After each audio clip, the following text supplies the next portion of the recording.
Faner, laver, essorer, sculpter, modeler, tous ces gestes sont comme des rituels pour Régis de Izara.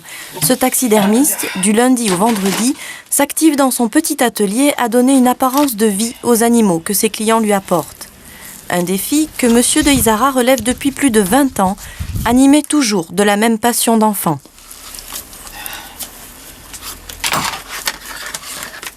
Vous savez, comme beaucoup de gamins à la campagne, on a une fronde, on a éventuellement une carabine à air comprimé, et puis un jour j'avais trouvé ce qu'on appelle un petit piaf, quoi. Et puis j'ai voulu le conserver. Puis j'ai un peu bricolé, je l'ai naturalisé, j'avais 10 ans et demi, 10 ans et demi, quoi.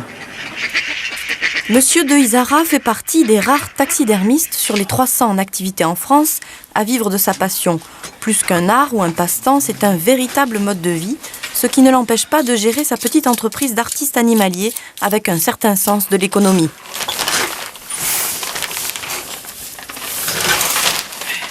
Tout artisan doit être bricoleur. Si le gars n'est pas bricoleur, c'est pas la peine, il peut mettre la clé sous la porte. Parce que bon, c'est un... Justement, c'est... Ça se vend dans le commerce spécial pour taxidermistes. Bon, ça vaut tant. Puis après, il y a encore d'autres choses qui valent tant, etc. Bon, c'est bon pour des gens qui ne sont pas bricoleurs. Mais quand on est bricoleur, on arrive à faire tout soi-même. Et puis, on arrive à s'en sortir. C'est un métier où il faut savoir un peu tout faire, hein, de la sculpture, de la chirurgie, tout. de la chimie. La chimie, tout. Et puis aussi, en même temps... être débrouillard. Parce que je vois sur les catalogues spécialisés, on achète des moulages préfabriqués, on remet la peau par-dessus, boum boum, hop, terminé, il n'y a pas de recherche. Moi, ce qui m'intéresse, c'est la difficulté et puis la recherche. La recherche de quoi ? La recherche de l'expression à donner à l'animal. C'est un métier un peu, entre guillemets, pas morbide, mais enfin, on manipule quand même des cadavres au départ. Et vous savez, un boucher, lui, en fait, il découpe de la viande et puis les gens mangent des cadavres tous les jours. Hein. C'est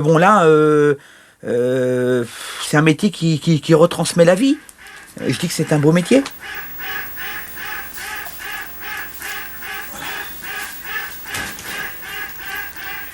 Ah, il est beau, un beau souchet. Impeccable. Vous avez une idée de comment vous voulez le faire ? Alors moi j'ai déjà un siffleur. Donc mon siffleur est dans ce sens-là. Dans ce sens-là. Je voudrais que le souchet soit dans l'autre sens. Ouais, d'accord, aucun problème. D'accord. Il n'y a aucun problème. L'univers de Régis de Izara, les animaux qu'il observe, sur lesquels il se documente pour toujours retrouver l'expression de vie. Et les clients attendront 10 mois environ pour récupérer le tableau final. Vous venez chercher vos animaux ? Oui. Ils sont là-bas. Je vais vous les montrer. C'est le rognier, ça. Le rognier, et puis le ganga, oui. Et puis le pigeon vert. Ça vous plaît ? Ouais, très bien. C'est un souvenir surtout, une décoration en même temps. Bon, enfin, faut pas en avoir trop non plus. Après, les dames sont pas trop contentes, il faut nettoyer, quoi. Surtout ça. Bon, ça, c'est pour faire, si vous voulez, mettre dans une table de salon, tout en verre, avec le sable. J'ai ramené du riz du Sénégal pour planter dans une planche bois. C'est pour les mettre en milieu naturel. Si vous voulez, ça va être vraiment posé. Ça va pas être des choses accrochées, là. Chasseurs, collectionneurs ou simples amateurs, certains clients confient aussi parfois leurs animaux de compagnie. Et c'est à chaque fois un cas de conscience pour le naturaliste. Jusqu'alors, j'ai toujours essayé de dissuader les gens, mais j'y suis jamais arrivé. Mais c'est un chagrin énorme qui n'arrive pas à surmonter, je pense. Un animal de compagnie, c'est beaucoup plus difficile et je ne l'ai fait que si les gens ont des photos. S'ils n'ont pas de photos, je ne le fais pas. Parce que moi, cet animal, de son vivant, je ne l'ai jamais connu. Et donc, je n'arrive pas à retransmettre les expressions de son vivant. Elliot était un collet de 13 ans, cher à la famille de Monsieur Colliot. Et c'est très naturellement qu'il y a un an, cet habitant de Duclair a fait naturaliser son chien par Monsieur de Izara. Au départ, on était peu réticents, mais lorsqu'on l'a vu terminé, on peut le voir, il est magnifique, hein, une réalisation superbe. Donc, il est considéré comme étant en vie, là, pratiquement.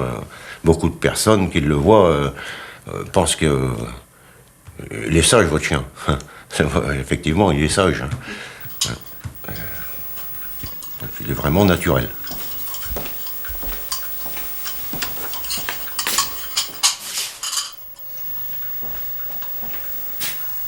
Vous avez des périodes de commande particulières, des périodes de pointe comme en ce moment, le sanglier, le canard? De l'ouverture de la chasse à la fermeture.